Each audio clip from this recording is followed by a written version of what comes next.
نحمده ونصلي على رسوله الكريم اما بعد فاعوذ بالله من الشيطان الرجيم بسم الله الرحمن الرحيم رب اشرح لي صدري ويسر لي امري واحلل عقدة من لساني يفقهوا قولي۔ جمعہ بہترین دن۔ رسول اللہ صلی اللہ علیہ وسلم نے فرمایا خیر یوم طلعت علیہ الشمس یوم الجمعۃ فیہ خلق آدم وفیہ ادخل الجنہ وفیہ اخرج منها ولا تقوم الساعۃ الا فی یوم الجمعہ۔ بہترین دن جس پر سورج طلوع ہو کر چمکے جمعہ کا دن ہے۔ اسی دن آدم علیہ السلام پیدا ہوئے، اسی دن جنت میں داخل کیے گئے، اسی دن جنت سے زمین پر اتارے گئے اور قیامت بھی جمعے کے دن قائم ہوگی۔ جمعہ کی فرضیت۔ ارشاد باری تعالیٰ ہے یا ایھا الذین آمنوا اذا نودی للصلاۃ من یوم الجمعۃ فسعوا الی ذکر اللہ وذروا البیع ذلکم خیر لکم ان کنتم تعلمون۔ اے اہل ایمان، جب جمعہ کے دن نماز کے لیے آذان دی جائے تو اللہ کے ذکر اور نماز کی طرف دوڑو، اس وقت کاروبار چھوڑ دو، اگر تم سمجھو تو یہ تمہارے حق میں بہت بہتر ہے، یعنی اسی میں تمہارا فائدہ ہے۔ لیکن سمجھنے کی بات ہے نا، کچھ لوگ اس وقتی تجارت میں فائدہ سمجھتے ہیں جو حقیقت میں خسارہ ہے، یعنی اس وقت تجارت کرنا یا اس وقت دنیا کے کام کرتے رہنا اور اللہ کی پکار پر لبیک نہ کہنا۔ حضرت ابو الجعد دمری رضی اللہ عنہ سے روایت ہے کہ رسول اللہ صلی اللہ علیہ وسلم نے فرمایا جو شخص سستی کی وجہ سے 3 جمعے چھوڑ دے تو اللہ تعالیٰ اس کے دل پر مہر لگا دیتا ہے۔ آپ صلی اللہ علیہ وسلم نے فرمایا لوگ جمعہ چھوڑنے سے باز آ جائیں ورنہ اللہ تعالیٰ ان کے دلوں پر مہر لگا دے گا، پھر وہ غافل ہو جائیں گے۔ تو اس سے پتہ چلتا ہے کہ جب انسان ایک نافرمانی کرتا ہے اور اس کے بعد توبہ نہیں کرتا اور پھر دوبارہ وہی کام کرتا ہے اور پھر سے 12 وہی کام کرتا ہے تو پھر وہ اللہ کی رحمت سے دور ہونے لگتا ہے اور ایسا بے حس ہوتا ہے کہ نیکی کا شوق بھی اور گناہوں پر کسی قسم کی فکر اور پریشانی سب ختم ہو کر رہ جاتا ہے۔ حضرت ابن مسعود سے روایت ہے کہ رسول اللہ صلی اللہ علیہ وسلم نے ان لوگوں کے گھروں کو جو جمعہ سے پیچھے رہ جاتے ہیں جلا دینے کا قصد کیا، یعنی یہ ارادہ کیا کہ ان کے گھر ہی جلا دیے جائیں۔ جمعہ کا چھوڑنا بہت بڑا گناہ ہے، اس پر شدید وعید ہے، لہذا ہر مسلمان پر جمعہ پڑھنا فرض ہے، اس میں ہرگز سستی نہیں کرنی چاہیے۔ جب خطیب منبر پر چڑھے اور اذان ہو جائے تو سارے کاروبار حرام ہو جاتے ہیں۔ جمعہ کے متفرق مسائل۔ نمبر 1، رسول اللہ صلی اللہ علیہ وسلم نے فرمایا جس کا اللہ اور آخرت کے دن پر ایمان ہے اس پر جمعہ فرض ہے۔ مریض، مسافر، عورت، نابالغ لڑکا اور غلام جمعہ کی فرضیت سے مستثنی ہے، یعنی ان پر جمعہ فرض نہیں، اگر چاہیں تو پڑھ لیں، نہیں تو ظہر کی نماز بھی کافی۔ نمبر 2، نبی صلی اللہ علیہ وسلم نے فرمایا جو شخص جمعہ کے روز خوب اچھی طرح نہائے اور پا پیادہ یعنی پیدل مسجد میں جائے، امام کے نزدیک ہو کر دل جمی سے خطبہ سنے، یعنی ادھر ادھر غفلت کے ساتھ نہیں بلکہ پوری توجہ کے ساتھ اگلی صفوں میں بیٹھ کر، اور کوئی لغو بات نہ کرے تو اس کو ہر قدم پر 1 برس کے روزوں کا اور اس کی راتوں کے قیام کا ثواب ہوگا، یعنی اتنا فضیلت والا عمل ہے اگر کوئی شخص پوری توجہ اور محبت اور شوق کے ساتھ کرے۔ حضرت سلمان فارسی رضی اللہ عنہ سے روایت ہے کہ رسول اللہ صلی اللہ علیہ وسلم نے فرمایا جو شخص جمعہ کو نہائے اور جس قدر پاکی حاصل ہو سکے کرے، یعنی اپنے جسم کی بھی صفائی، اپنے بالوں کی، ہر چیز کی، پھر تیل یا اپنے گھر سے خوشبو لگائے جو بھی میسر ہو، یعنی تھوڑا اہتمام کے ساتھ نکلے اور مسجد کو جائے، وہاں 2 آدمیوں کے درمیان راستہ نہ بنائے، یعنی لوگوں کی گردنیں نہ پھلانگے یا ان کو پریشان نہ کرے آگے جانے کے لیے، یعنی جہاں جگہ ملے وہیں بیٹھ جائے، پھر اپنے مقدر کی نماز پڑھے، پھر دوران خطبہ خاموش رہے تو اس کے گزشتہ جمعہ سے لے کر اس جمعہ تک کے گناہ بخش دیے جاتے ہیں۔ اب یہاں پر گناہوں کی بخشش کس چیز کے ساتھ منسلک ہے کہ انسان اپنی ذات سے کسی کو تکلیف نہ دے، یعنی صرف اتنا نہیں کہ آپ خود شوق سے چلے ہیں نیکی کرنے، عبادت کرنے، اور اپنے شوق میں دوسروں کے لیے باعث اذیت ہیں، ایسا نہیں ہونا چاہیے۔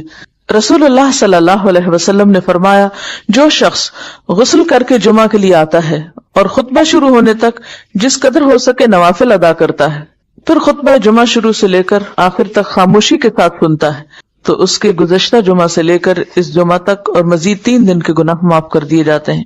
حضرت عبداللہ بن عباس رضی اللہ عنہ فرماتے ہیں مسجد نبوی کے بعد جو سب سے پہلا جمعہ پڑھا گیا وہ بحرین کے گاؤں جواسا میں عبد القیس کی مسجد میں تھا۔ اس سے کیا پتہ چلتا ہے کہ جمعہ صرف بڑے شہر میں نہیں بلکہ گاؤں وغیرہ میں بھی پڑھا جا سکتا ہے، یا جہاں بھی لوگوں کی آبادی ہو، اکٹھے رہتے ہوں، وہاں پر جمعہ پڑھنا چاہیے یا جمعے کا اہتمام کیا جانا چاہیے۔ یہاں اس موقع پر میں یہ یاد دہانی آپ کو کرا دوں کہ جن خواتین کے لڑکے ہیں خاص طور پر ان کو، اپنے شوہروں کو، اپنے مرد رشتہ داروں کو یہ احادیث ضرور پڑھوا دیں یا ان کو یاد دہانی کرا دیں، تاکہ وہ اگر جاتے بھی ہیں جمعہ پڑھنے تو شوق سے جایا کریں اور ان آداب کا خیال بھی رکھیں جو رکھنے چاہیے۔ الحمدللہ ہم سب مسلمان ہیں، ہم سب ایمان رکھتے ہیں، مسلمانوں کے گھر میں پیدا ہوئے ہیں، قرآن پڑھتے ہیں، نماز پڑھتے ہیں، ہم سب اپنے آپ کو اچھا مسلمان سمجھتے ہیں، نیک سمجھتے ہیں، چاہے زبان سے کہیں بھی کہ نہیں ہم تو نیک نہیں، لیکن اپنے آپ کو اچھا ہی سمجھتے ہیں۔ لیکن ہمیں دیکھنا یہ ہے کہ اللہ سبحانہ وتعالیٰ قرآن مجید میں جب یا ایھا الذین آمنوا کہہ کے ہمیں پکارتا ہے تو ہمارے دل پہ کیسا لگتا ہے؟ کیا دل کے اندر ایک جوش و خروش آ جاتا ہے؟ کیا محبت آتی ہے؟ کیا ہمارے دل میں خوف آتا ہے؟ یا کچھ بھی نہیں آتا، بس ترجمہ کر کے آگے گزر جاتے ہیں یا ایھا الذین آمنوا۔ حقیقت یہ ہے کہ اللہ سبحانہ وتعالیٰ جب ہمیں ایمان کے نام سے پکارتے ہیں، اے لوگوں جو ایمان لا چکے ہو، تو ہمارے دل کے اندر ایک احساس بیدار ہونا چاہیے اور ہمارے عمل میں ایک تبدیلی آنی چاہیے۔ اس حکم کو ہمیں اپنے لیے بہت سنجیدگی کے ساتھ لینا چاہیے۔ تو ہمیں ایمان کا معنی بھی اچھی طرح سمجھ لینا چاہیے۔ ایمان کا لغوی معنی ہوتا ہے تصدیق اور اقرار کرنا، یعنی کسی چیز کو سچا ماننا اور اس کو بول کے بھی کہنا، یعنی صرف دل میں ہی سچا نہیں ماننا بلکہ عمل میں بھی اس کی تصدیق کرنا۔ اسی لیے ایمان کو کہتے ہیں کہ اعتقاد بالقلب، اقرار باللسان اور عمل بالجوارح یا تصدیق بالجوارح۔ دل میں یقین رکھنا، زبان سے اقرار کرنا اور اعضاء کے ساتھ عمل کرنا۔ تو ہمارا جو عمل ہے یہ بھی دراصل ہمارے ایمان کا حصہ ہے، اور قرآن مجید میں الذین آمنوا کے ساتھ عموماً وعملوا الصالحات آیا ہے کہ وہ لوگ جو ایمان لائے اور انہوں نے اچھے کام کیے۔ جہاں تک ایمان کا تعلق دل زبان کے علاوہ عمل سے بھی ہے تو اس کی تصدیق ایک حدیث کرتی ہے۔ رسول اللہ صلی اللہ علیہ وسلم نے فرمایا کہ ایمان کی 60 یا 70 سے اوپر کچھ شاخیں ہیں، اس کی سب سے افضل شاخ لا الہ الا اللہ ہے، یعنی یہ زبان سے جو ہم بولتے ہیں، اور سب سے ادنا شاخ یعنی چھوٹی، آپ جیسے ایک درخت ہوتا ہے نا تو اس میں کچھ شاخیں بہت لمبی ہوتی ہیں، اونچی ہوتی ہیں، اور کچھ شاخیں چھوٹی چھوٹی ہوتی ہیں، اور کچھ تو بہت ہی چھوٹی ہوتی ہیں۔ تو سب سے جو لمبی شاخ ہے وہ تو لا الہ الا اللہ ہے، اور جو سب سے چھوٹی شاخ ہے وہ کسی اذیت دینے والی چیز کو راستے سے ہٹانا ہے۔ یہ عمل بھی ایمان کا عمل ہے، یہ بھی ایمان کا حصہ ہے، یہ بھی ایمان کی علامت ہے۔ یعنی ایک شخص جا رہا ہے اور دیکھتا ہے کہ راستے میں کوئی ایسی چیز ہے جس سے کوئی اٹک کے گر سکتا ہے، کوئی سلپ ہو سکتا ہے، کسی کو نقصان ہو سکتا ہے، تو وہ اس کو بھی کلیئر کر دیتا ہے، صاف کر دیتا ہے۔ اور یہ صرف کوڑا کرکٹ گندگی روڑا پتھر نہیں ہے، یہ اپنی گاڑی کو بھی ایسے طریقے سے پار کرنا کہ کسی کے راستے میں نہ آئے، کسی کو تکلیف نہ ہو، اینڈ راستے میں کھڑے نہ ہونا، یعنی کوئی بھی چیز جو کسی کے گزرنے میں اس کو تکلیف دے اس کو ہٹا دینا، چاہے اپنے آپ کو ہی ہٹا دے انسان، یا کسی کو اشارے سے کہہ دے کہ آپ سائڈ پر ہو جائیں، یا پھر یہ کہ اپنی گاڑی کو ایسی جگہ نہ روکنا کہ جہاں پیچھے آنے والے کو ہارن دینا پڑے یا رک کے تکلیف اٹھانی پڑے۔ تو مومن کا دل جو ہوتا ہے، جس کے اندر ایمان ہوتا ہے نا، وہ روشن ہوتا ہے۔ آپ ایمان کو یوں سمجھیے کہ جیسے وہ دل کے اندر ایک بلب کی طرح ہے، جیسے کمرہ روشن ہو جاتا ہے نا، تو ایسے ہی دل میں جب ایمان آتا ہے تو دل روشن ہو جاتا ہے۔ جب دل روشن ہوتا ہے تو دل کے ساتھ جتنی کنیکٹڈ ہے چیزیں وہ بھی روشن ہو جاتی ہیں۔ مثلاً ہماری آنکھیں، ہمارے کان، ان کو بھی ایک نئی روشنی مل جاتی ہے، یہ بھی وہ چیزیں دیکھنے لگتے ہیں جو اس سے پہلے کبھی نہیں دیکھتے تھے۔ اسی طرح کان بھی وہ کچھ سننے لگتے ہیں، یا حق کی بات جب سنتے ہیں تو دل کے اندر جا اترتی ہے، اور دل اس کو پرکھ لیتا ہے، تمیز کر لیتا ہے اس میں کہ یہ صحیح بات آئی ہے یا غلط بات آئی۔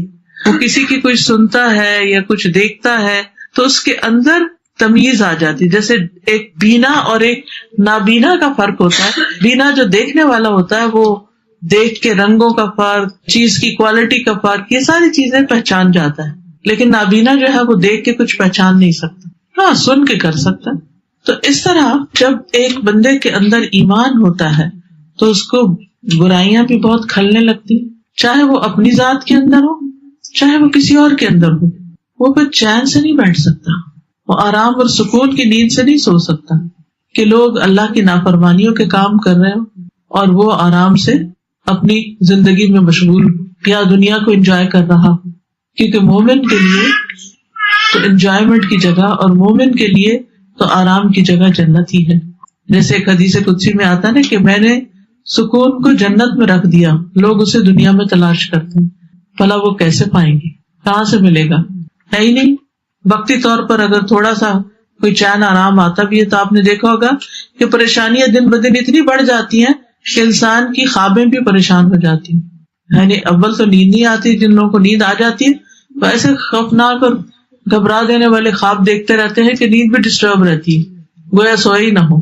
اور جو خواب آ جاتا ہے پھر وہ دن کو بار بار یاد آتا رہتا ہے اور اس کی جو تعبیر ہے وہ سمجھ نہیں آتی، تو وہ ایک پریشانی انسان کے اندر لاحق رہتی.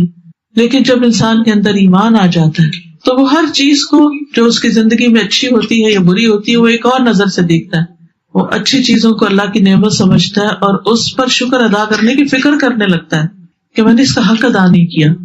اور جب کوئی تکلیف دہ چیز آتی ہے تو اس پر صبر کرتا ہے اور اللہ سے اجر کی امید رکھتے ہوئے اسے ایکسپٹ کر لیتا ہے. تو زندگی فرق ہو گئی نا. تو وہ تکلیف دینے والی چیز جو کسی اور کو نظر نہیں آ رہی ایک مومن کو نظر آ جاتی ہے. اور فرمایا اور حیا بھی ایمان کی ایک شاخ ہے کہ جب کسی کے اندر واقعی ایمان آتا ہے تو اس کے اندر شرم و حیا آ جاتی، جو اس کے لباس میں، جو اس کے گفتگو کے انداز میں، جو اس کے معاملے میں ٹپکتی. جو بے حیا انسان ہے وہ کسی سے بات کرتے ہوئے بالکل خیال نہیں رکھتا کہ وہ کس انداز میں بات کر رہا ہے، بڑے سے بات کر رہا ہے، چھوٹے سے بات کر رہا ہے. یعنی جسے کہتے ہیں نا لحاظ، کوئی لحاظ نہیں ہوتا. لیکن جس کے اندر حیا ہوتی ہے اس کے اندر لحاظ بھی ہوتا ہے کہ میں کس سے بات کر رہا ہوں.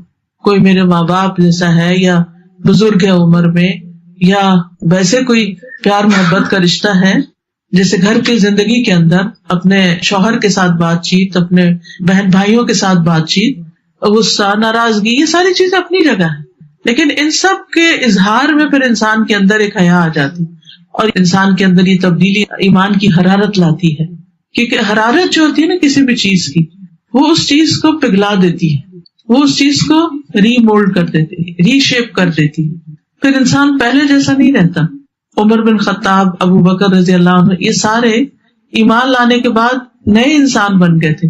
ان کی شخصیت بدل گئی تھی، ان کے اندر ایک بہت بڑی تبدیلی آ گئی تھی. ان کے رہن سہن میں، ان کے طور طریقوں میں، ان کے مال خرچ کرنے میں، ان کی پرائرٹیز میں، ہر چیز میں ایک بہت بڑا فرق آ گیا تھا. تو ایمان جو ہے وہ جب دل میں اترتا ہے اور دل کو روشن کر دیتا ہے تو انسان کی پھر زبان پر بھی اثر پڑ جاتا ہے، زبان بدل جاتی ہے، پھر اس کے اعضاء کے اعمال تبدیل ہو جاتے ہیں. اور زبان سے خالی کہہ دینا جو ہے وہ قابل قبول بھی نہیں ہے. یعنی ایمان کا اظہار اقرار اگر کوئی صرف زبان سے کرتا ہے تو اس کو منافقت کہا جاتا ہے، جب دل میں نہ ہو. تو دل میں ایمان کی حرارت کا ہونا بڑا ضروری ہے. قرآن مجید میں آتا ہے یا ایھا الرسول لا يحزنك الذين يسارعون في الكفر من الذين قالوا آمنا بأفواههم ولم تؤمن قلوبهم. اے رسول تجھے وہ لوگ غمگین نہ کریں جو کفر میں دوڑے جاتے ہیں، ان لوگوں میں سے جنہوں نے اپنے منہوں سے کہا ہم ایمان لائے حالانکہ ان کے دل ایمان نہیں لائے. جیسے سورۃ البقرہ کے شروع میں بھی آتا ہے وَمِنَ النَّاسِ مَن يَقُولُ آمَنَّا بِاللَّهِ وَبِالْيَوْمِ الْآخِرِ وَمَا هُمْ بِمُؤْمِنِينَ. اللہ تعالیٰ ان کو مومن ہی نہیں مانتا جو زبان سے کہتے ہیں کہ ہم اللہ کو بھی مانتے ہیں، ہم آخرت کو بھی مانتے ہیں، لیکن ان کا دل پوری طرح ساتھ نہیں دے. دل کہیں اور اٹکا ہوا، دل دنیا میں اٹکا ہوا. کیونکہ دل میں اگر ایمان ہوتا ہے تو دل کے اندر پھر اللہ کی محبت ہوتی ہے، اور وہ محبت ہر چیز سے بڑھ کر ہوتی ہے. دنیا کے مال و متاع سے، اپنی اولاد سے، اپنے آرام سکون سے، ہر چیز سے بڑھ کر وہ محبت ہوتی. والذین آمنوا اشد حبا للہ. اب جب محبت آتی ہے نا تو پھر وہ شراکت قبول نہیں کرتی، پھر انسان ہر وقت اسی چیز کے بارے میں سوچتا ہے.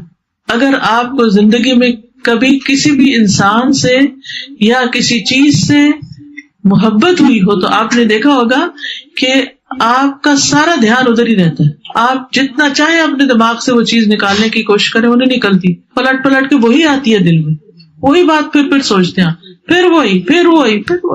اور جتنی زیادہ یہ محبت ہوتی ہے اتنا زیادہ آپ اس چیز کے بارے میں سوچتے ہیں. اور حیران کن حد تک انسان سوچتا ہے کہ یہ میرے ذہن سے یہ خیال جا کیوں نہیں رہا. مثلا بچہ پیدا ہوتا ہے تو ماں کو بچے سے جب محبت ہوتی ہے تو آپ نے دیکھا ہوگا کہ ہر چیز میں کوئی بھی کام کرتے ہوئے وہ سب سے پہلے یہ دیکھتی ہے کہ میرے بچے کا کیا ہوگا. بچہ اس کی پرائرٹی ہو جاتا ہے. تو ایسے ہی جب انسان کو اللہ سے محبت ہوتی ہے تو پھر اللہ سبحانہ تعالیٰ کی ذات پرائرٹی ہو جاتی ہے کہ اللہ تعالیٰ کیا کہے گا، اللہ سبحانہ تعالیٰ کی نظر میں کیسا لگوں گا. آج ہی میں نماز کی کلاس لے رہی تھی تو اس میں یہی بات ہو رہی تھی کہ نماز کی شرائط ہے، کچھ 9 شرائط ہیں. اگر ان میں سے ایک شرط بھی پوری نہ ہو تو نماز نہیں ہوتی. جن میں سے ایک شرط مثلاً وقت پر نماز پڑھنا ہے. اگر وقت سے 1 منٹ پہلے بھی نماز پڑھی تو نماز نہیں ہوگی. اگر صرف وقت سے پہلے اللہ اکبر بھی کہہ دیا نا اور بعد میں اذان شروع ہوئی، نماز نہیں ہوگی، وہ نماز دہرانی ہوگی. کبھی ایسا ہوتا ہے نا کہ انسان سمجھتا ہے جیسے شاید اذان ہو رہی ہے اور نماز شروع کر دیتا ہے اور تھوڑی دیر میں پتہ چلتا ہے کہ بیچ میں اذان شروع ہو جاتی ہے تو انسان کہتا ہے چلو شکر اذان تو شروع ہو گئی. نہیں ہے، نماز نہیں ہوگی اگر آپ نے اللہ اکبر نماز کے باہر کہا، کیونکہ نماز جو ہے وہ قولی اور فعلی عبادت ہے. تکبیر سے تسلیم تک جو کچھ ہے وہ نماز ہے. تو تکبیر تحریمہ جو ہے یہ نماز کا حصہ ہے اور اگر یہ نماز میں شامل نہیں تو نماز نہیں. اسی طرح سطر جو ہے، سطر یعنی جسم کا پوری طرح ڈھکا ہوا ہونا، چہرے اور ہاتھ کے سوا سب ڈھکا ہوا ہونا، یہ نماز کی شرط میں سے ہے. ٹھیک ہے. اب بہت سے لوگ بعض اوقات ٹائٹ لباس پہنا ہوتا ہے، بعض اوقات پوری طرح کندھے ڈھکے نہیں ہوتے. آپ کو یہ معلوم ہوگا کہ مردوں کے لیے بھی نماز میں کندھے ڈھکنا ضروری ہے. جیسے احرام وغیرہ پہنتے ہیں نا تو ایک دفعہ کندھا ننگا آدھا رکھتے ہیں، ایک کندھا ننگا رکھتے ہیں تو اب اگر نماز کا وقت آ گیا تو احرام کھول کے کندھوں پہ لپیٹنا ہوگا. اگر ایک کندھا بھی ننگا تو نماز نہیں ہوگی. اسی طرح نیت نماز کی شرائط میں سے. اسی طرح طہارت نماز کی شرائط میں سے. کپڑے، جسم، لباس اور جگہ کا پاک ہونا نماز کی شرائط میں سے. اگر وہ جگہ کو ناپاک ہے تو نماز نہیں ہوگی.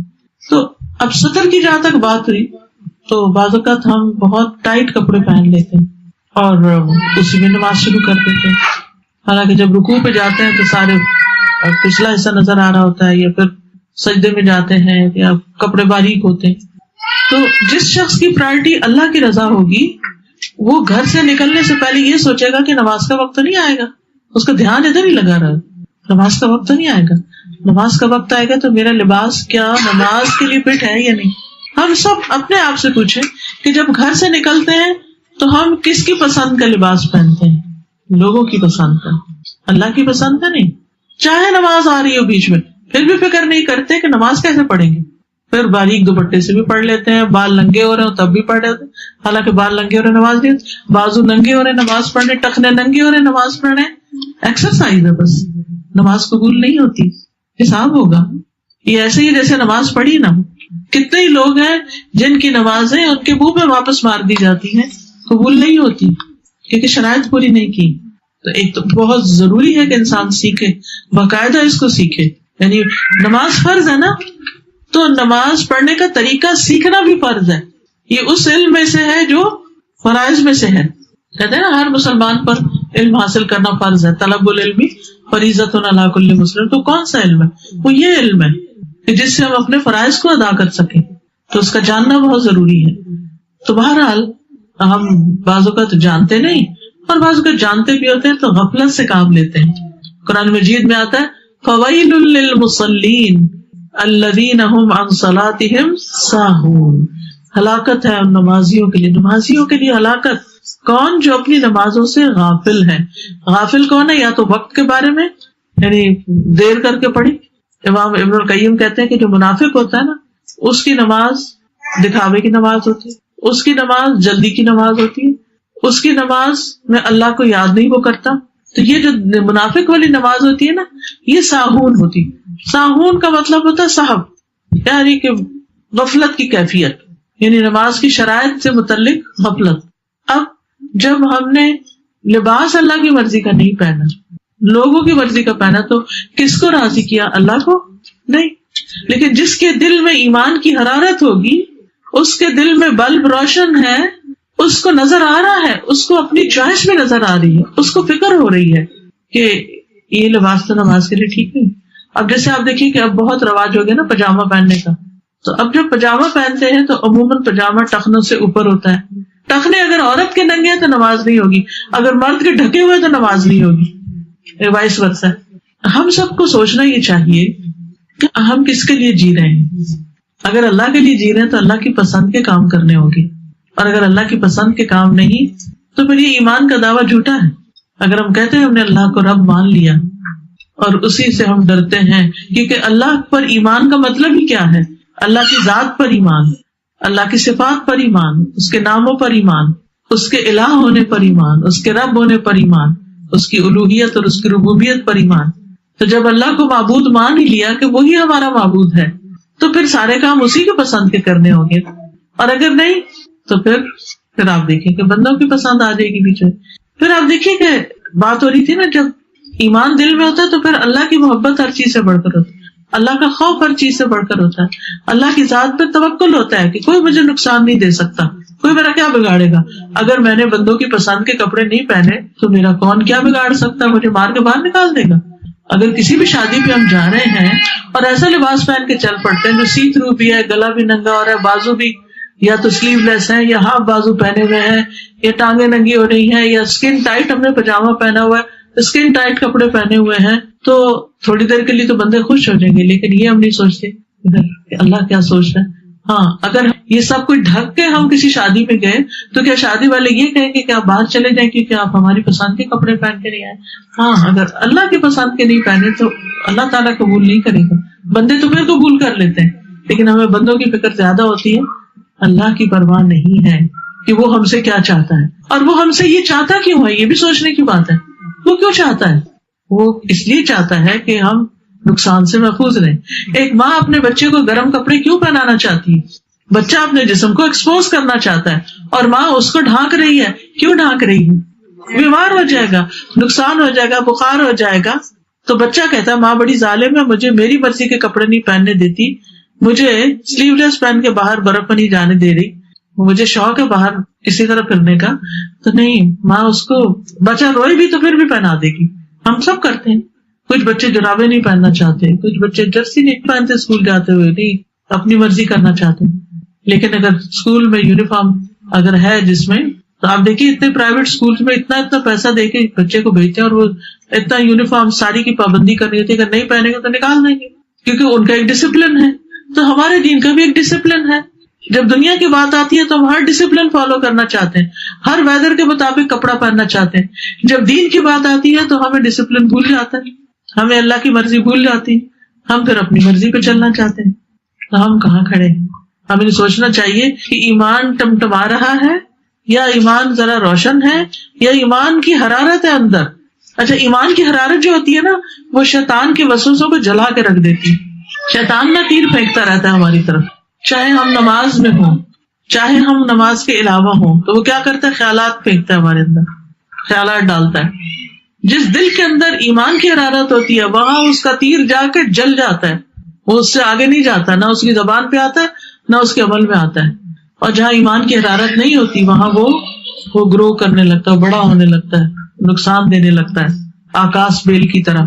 تو اعضاء سے ایمان کا اظہار جو ہے وہ نماز کے ذریعے ہوتا ہے۔ اسی لیے قرآن مجید میں اللہ سبحانہ وتعالیٰ نماز کو ایمان کہتے ہیں۔ سورۃ البقرہ میں آتا ہے وما کان اللہ لیضیع ایمانکم، اللہ ایسا نہیں کہ تمہارے ایمان ضائع کر دے، یعنی تمہاری وہ نمازیں جو تم نے بیت المقدس کی طرف منہ کر کے ادا کی تھی وہ اللہ نے قبول کر لی، وہ ضائع نہیں کی۔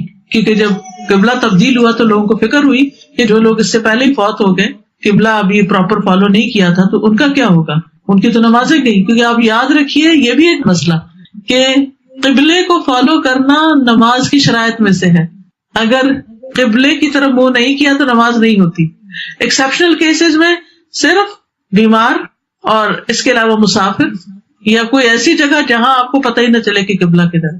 اول تو ہر ایک کے پاس اسمارٹ فونز ہیں ماشاءاللہ، اور ان فونز کے اندر اپلیکیشن موجود ہیں، اور ان اپلیکیشنز میں نہ صرف یہ کہ زمین پہ بلکہ جہاز میں نماز پڑھنے کے اوقات تک پتہ چل جاتے ہیں. ابھی مجھے کسی نے لنک بھیجا جس میں جہاز میں نماز کے اوقات، آج مجھ سے کسی نے سوال کیا تھا کہ نماز کے اوقات جہاز میں کیسے پتہ کریں. تو اس ایپ میں اگر آپ ڈالیں تو آپ کو بتائے گا اس وقت آپ کہاں ہیں اور اس وقت ظہر یا عصر کس چیز کا وقت ہے.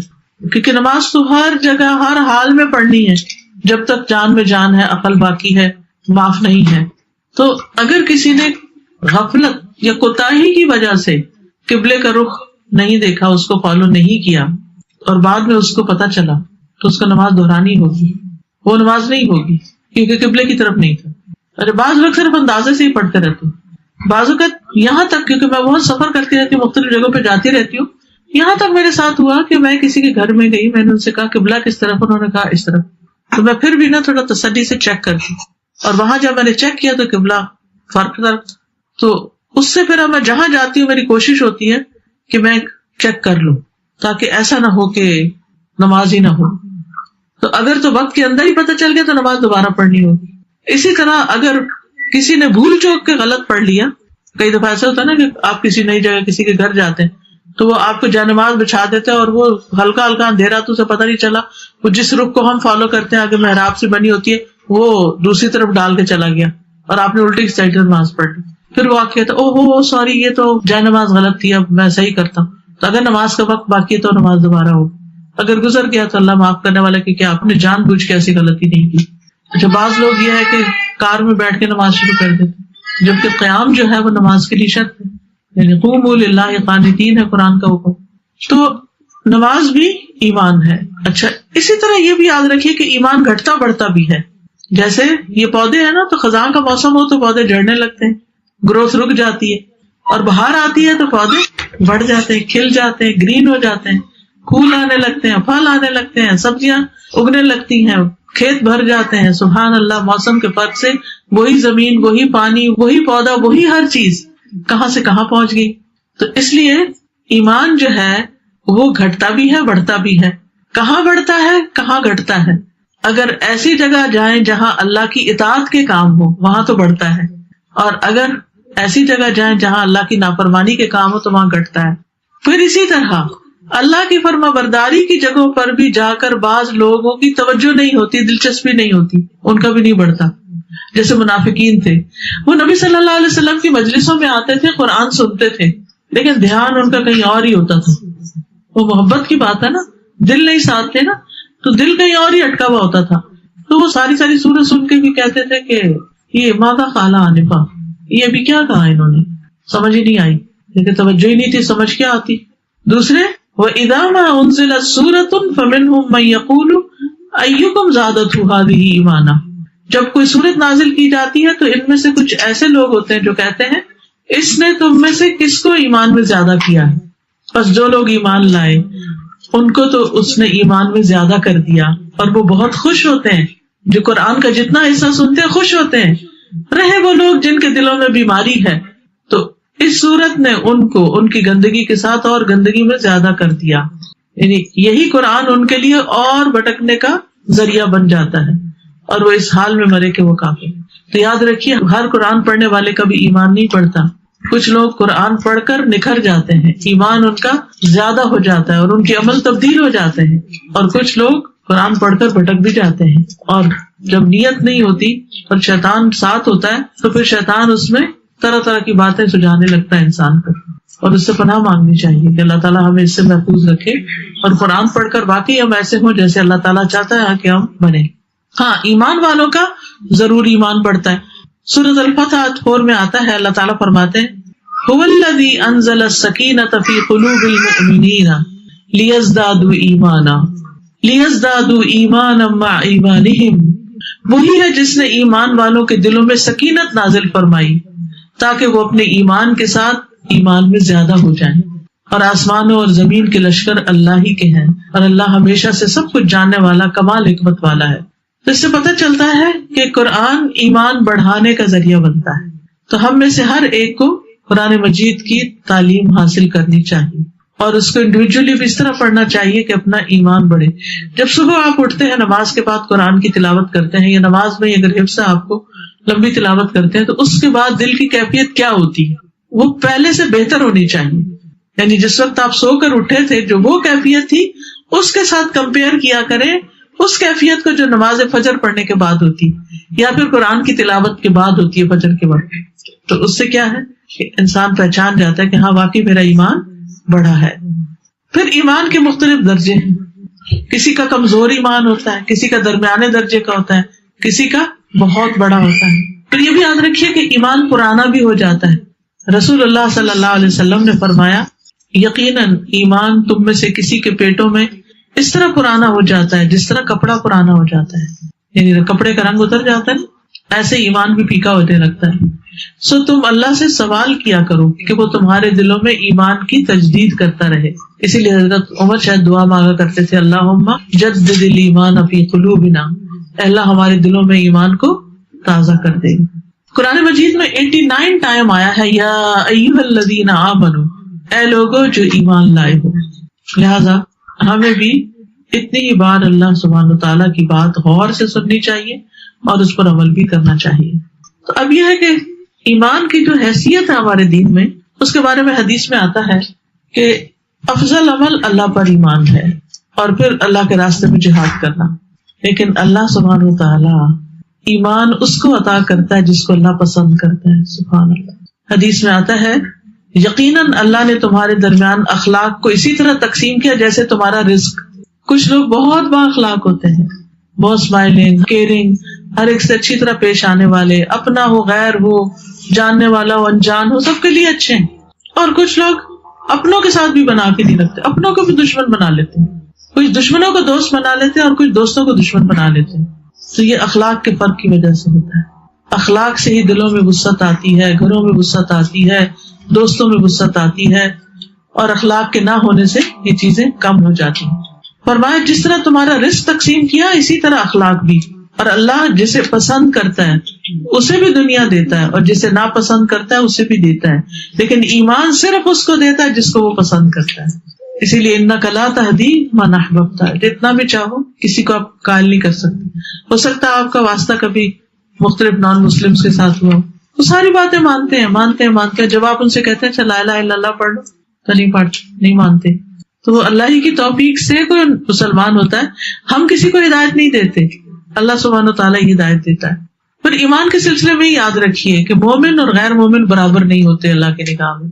افمن کان مؤمنا کمن کان فاسقا لا یستوون, کیا وہ شخص جو ایمان والا ہے اور وہ جو فاسق ہے کیا وہ برابر ہو سکتے ہیں؟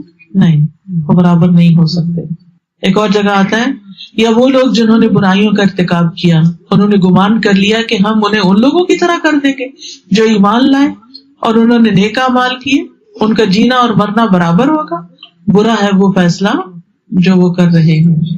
یعنی جینا اور مرنا دونوں ہی برابر نہیں ہوتے مومن اور غیر مومن کے. تو میرا خیال ہے کہ میری ٹاک اتنی ہی کافی ہے. اب آپ لوگ اس میں ایڈیشن کریں گے, کوسچن کریں گے, ڈسکشن کریں گے. اب آپ کی باری ہے. میں نے تو ایمان کے بارے میں بات کر دی, پھر انشاءاللہ کچھ اور ضرورت ہوئی تو اور بھی کر دوں گی. ایک بات یاد رکھیے کہ جب کسی کو برائی بری لگے اور نیکی اچھی لگے تو وہ مومن ہوتا ہے. یہ ایمان کی پہچان ہوتی ہے. یہ سارے کرائیٹیریا آپ کو اس لیے دے رہی ہوں تاکہ آپ اپنے آپ کو پرکھ سکیں, دوسروں کا جائزہ لینے کی نہیں ضرورت. یہ سورۃ الحجرات کی آیت نمبر 7 ہے جس میں آتا ہے وَلَٰكِنَّ اللَّهَ حَبَّبَ إِلَيْكُمُ الْإِيمَانَ وَزَيَّنَهُ فِي قُلُوبِكُمْ وَكَرَّهَ إِلَيْكُمُ الْكُفْرَ وَالْفُسُوقَ وَالْعِصْيَانَ أُولَٰئِكَ هُمُ الرَّاشِدُونَ. اس کا ترجمہ یہ ہے کہ لیکن اللہ نے تمہارے لیے ایمان کو محبوب بنا دیا, یعنی بہت قیمتی لگتا ہے اور اس سے محبت ہے ہمیں کہ اللہ نے ہمیں ایمان دیا اور اسے تمہارے دلوں میں سجا دیا. یعنی سجایا کیسے کہ کہیں تقویٰ ہے, کہیں توکل ہے, کہیں خشیت ہے, کہیں رغبت ہے, کہیں رہبت ہے, کہیں امید ہے, کہیں خوف ہے. وَكَرَّهَ إِلَيْكُمُ الْكُفْرَ, اور کفر سے نفرت دلائی, یعنی کفر اور گناہ اور نافرمانی کے تمہارے لیے ناپسندیدہ بنا دیا, اور یہی لوگ ہدایت یافتہ ہے. یہ کہتی ہے کہ ایسا ہوتا ہے کہ کبھی ایمان بہت محسوس ہوتا ہے, کبھی بہت لو ہو جاتا ہے. بالکل ایسے ہی ہے جیسے شوگر لو ہو جاتی ہے یا ویکنیس ہو جاتی ہے, فزیکلی ویکنیس ہو جاتی ہے, اور کبھی آپ اتنا انرجیٹک محسوس کرتے ہیں, آپ کہتے ہیں مجھے تو کبھی کوئی بیماری جیسا ہوئی نہیں. ہوتا نا, جب انرجیٹک محسوس کرتے ہیں اپنے آپ کو تو کیا کرتے ہیں آپ, زیادہ کام کرتے ہیں، دماغ بھی چلنے لگتا ہے، یہ بھی کر لیں وہ بھی، نئے آئیڈیاز، اوپر کا نیچے، نیچے سے اوپر، میرے جیسے تو فرنیچر ہلانے لگتے ہیں کہ گھر کی سیٹنگ ذرا تبدیل کر لیں تھوڑی سی اور تھوڑی فریش لک آئے، کوئی اور چیز. تو اسی طرح جب ایمان زیادہ ہوتا ہے تو پھر کیا چیز آتی ہے عمل میں زیادہ؟ نماز اچھی ہونے لگتی، نماز خوب دل لگتا ہے، مزہ آ جاتا ہے. اچھا جب لو ہوتا ہے، جب کچھ کرنے کو دل نہیں چاہتا، اگر فزیکلی آپ لو فیل کر رہے ہیں تو آپ کیا کرتے ہیں؟ جاتے ہیں فریج کھولتے ہیں، چلے چائے پی لیتے ہیں، ذرا حرارت آئے گی جسم میں تو تھوڑی انرجی ریلیز ہوگی، تھوڑا کچھ کرتے ہیں نا. کیا آپ سو جاتے ہیں؟ جا کے سو نہیں سکتے کیونکہ کام کرنا ہے نا، اب سونے کا تو ٹائم ہی نہیں ہے، کچھ کرنا ہے تو پھر کچھ کھا لیتے ہیں تاکہ طاقت آ جائے. اسی طرح جب آپ کا نمازوں کو دل نہ چاہے، جب آپ کا اچھے کام نہیں دل کرے کرنے کو، آپ کو پتہ چل رہا ہے کہ ایمان لو ہو رہا ہے، تو جائیں کسی ایسی مجلس میں کہ جہاں پر اکٹھے بیٹھ کر کچھ لمحوں کے لیے ایمان لے آئے. جیسے صحابہ کہتے تھے آؤ کچھ دیر کے لیے ایمان لے آئے، تو دوسرے نے کہا کہ وہ مومن نہیں، انہوں نے کہا نہیں، آپ کے پاس شکایت لے گئے. آپ نے فرمایا اصل میں یہ کہتا ہے کہ ہم مل بیٹھ کے اللہ کو یاد کریں. تو اکٹھے بیٹھ کے جب اللہ کو یاد کرتے ہیں تو اس سے ایمان بڑھتا ہے، اس سے ایمان کو ترقی نصیب ہوتی. تو اس لیے بہت ضروری ہے کہ ایسی مجلسوں میں حاضر ہوتے رہے. کام چھوڑے تھوڑی دیر بعد بھی ہو جائے گا اور اللہ تعالیٰ برکت بھی ڈال دیتا ہے، ہو جاتے ہیں کام. اچھا پھر آپ دیکھیے کہ بعض اوقات گاڑی نہیں، اب دل تو بہت چاہ رہا ہے کہ جائیں، تو پلان کر لیں. رائڈ نہیں ہے، پلان کر لیں، کسی دوست کو فون کر لیں، کسی کو بلا لیں، کسی سے فون پر ہی بات کریں کہ آج پتہ نہیں ایسے ایمان کمزور سا لگ رہا ہے تو کوئی، یا پھر کوئی لیکچر لگا لیں، تلاوت لگا لیں، لیکچر لگا لیں. ایک لیکچر آپ سنیں گے تو آپ دیکھیں گے کہ پھر آپ ہوا میں اڑنے لگیں گے. ٹھیک ہے. ایک اور بات یاد رکھیے کہ نیک اعمال ایمان کے ساتھ ہی قبول ہوتے ہیں، اور ان کا جو اجر ہوتا ہے نا، وہ بھی جتنے ایمان کے ساتھ کیا ہوتا ہے نا کام، کتنے شوق کے ساتھ کیا ہوتا ہے، اسی طرح اس کی جزا بھی 10 سے 700 گنا اور اس سے بھی زیادہ بڑھ جاتی. کوئی ہمارے لیے بھی دعا کر دے، کیونکہ اس وقت انسان کو سب سے زیادہ دعاؤں کی ضرورت. اسی طرح ڈپریشن ہو جاتا ہے تو اس کے دعائیں ہیں کہ انسان اللہ کی رحمت سے نا امید نہ ہو، حالات بڑی جلدی تبدیل ہو جاتے. اسی طرح پروٹیکشن کی دعائیں ہیں، ایاک نستعین. پھر یہ چھوٹا نسخہ ہے، یہ بیگ میں ہو، جیسے ٹریول کر رہے ہیں ادھر ادھر کہیں بھی ہے تو دیکھ کے صبح شام کی دعائیں اس سے پڑھی جا سکتی ہیں. پھر اسی طرح یہ پروٹیکشن کا ایک کارڈ بھی ہے. رسول اللہ صلی اللہ علیہ وسلم کے معاملات اگر ہم آپ کے طریقوں پر چلیں تو یہ ساری زندگی ایک عبادت بن جاتی ہے. پھر نیک اولاد کے لیے دعائیں، پیدا نہیں ہوئے تب بھی اور ہو چکے ہیں تب بھی. اس میں ایک دعا آتی ہے ربی حبلی، اور آپ سوچتے میرے تو اب اتنی عمر ہے کہاں سے بچہ ہوگا. نہیں، وہ اس نیت سے پڑھا کریں کہ ہمارے بچوں کے بچوں کو اللہ نیک اولادیں دے. جی استخارہ کب، کیوں اور کیسے، یہ بھی بڑا ضروری ہے کیونکہ ہر وقت ہمارے سوال ہوتے ہیں. اور اب تو یہ ہو رہا ہے کہ ہم نے تو بھائی استخارہ کر کے دعا پڑھ کے شادی کی تھی تو کامیاب نہیں ہوئی. تو بات یہ کہ ہم نے کیا اس کی شرائط پوری کی تھی جو استخارے کی ہوتی. عام طور پہ ہم استخارہ تو پڑھ رہے ہوتے ہیں لیکن اس کی شرائط نہیں پوری کرتے. اسی طرح ہر رکاوٹ جو زندگی میں اور مشکل ہوتی ہے نا، جب ہم کسی سے کہتے ہیں یار ہماری دعا کریں، یہ کریں، استغفار کی برکتیں کون کون سی ہیں، اس کی کتاب ہے. اچھا اچھی کتابیں بھی گھر میں ہونا تو ان سے بھی ایمان بڑھتا ہے. اسی طرح مختلف اذکار کا یہ کارڈ ہے. پھر یہ بھی شادی کا ایک کارڈ ہے بارک اللہ، اور وَإِيَّاكَ نَسْتَعِينُ انگلش ٹرانسلیشن کے ساتھ ہے، اور اس میں انگلش میں بھی عربی لکھی ہوئی ہے تاکہ جو لوگ نہیں پڑھ سکتے وہ بھی پڑھ لیں. پھر مسنون دعائیں ہیں. پھر تسبیحات کا کارڈ ہے. پھر الحمدللہ اللہ کا شکر ادا کرنے کا تاکہ نعمتیں قائم رہیں. پھر اسی طرح قرضے کی ادائیگی کی دعا حضرت علی کو آپ نے سکھائی تھی کہ اگر تم پر احد پہاڑ جتنا بھی قرضہ ہو تو اتر جائے گا. تو اس طرح کی یہ کچھ اچھی کتابیں اور یہ کارڈز وغیرہ ہیں، تو یہ بھی ایمان میں اضافہ کرتے ہیں. اللہ کا ذکر، قرآن کی تلاوت اور وہ مسنون دعائیں جو نبی صلی اللہ علیہ وسلم نے پڑھی، وہ بھی انسان کے ایمان میں اضافہ کرتے ہیں. ہاں، اس سے مطلب یہ ہے کہ جو لٹکا ہوا نہ ہو کپڑا، جو شرٹ پینٹ وغیرہ ہے اس کو فولڈ کر لیں اوپر کی طرف. یعنی جراب میں نماز ہو جاتی ہے لڑکوں کی. مطلب یہ ہے کہ اگر انہوں نے جیسے تہبند ہے یا لانگ ڈریس ہے یا کوئی بھی چیز پہنی ہوئی اور ٹکنے ہی نہیں ننگے اور نماز پڑھے تو وہ ٹھیک نہیں. ٹھیک ہے، یعنی قمیص لمبی نہیں ہونی چاہیے ان کی. جی ہاں، بعض لوگ گاڑیوں میں نماز پڑھنا شروع ہو جاتے ہیں. فرض نماز کے لیے نبی صلی اللہ علیہ وسلم سواری روکتے تھے. یعنی اگر فرض کا ٹائم ہے تو آپ اس کو کہیں ایسی جگہ گاڑی روکیں کہ جہاں رک کے نماز پڑھ سکیں.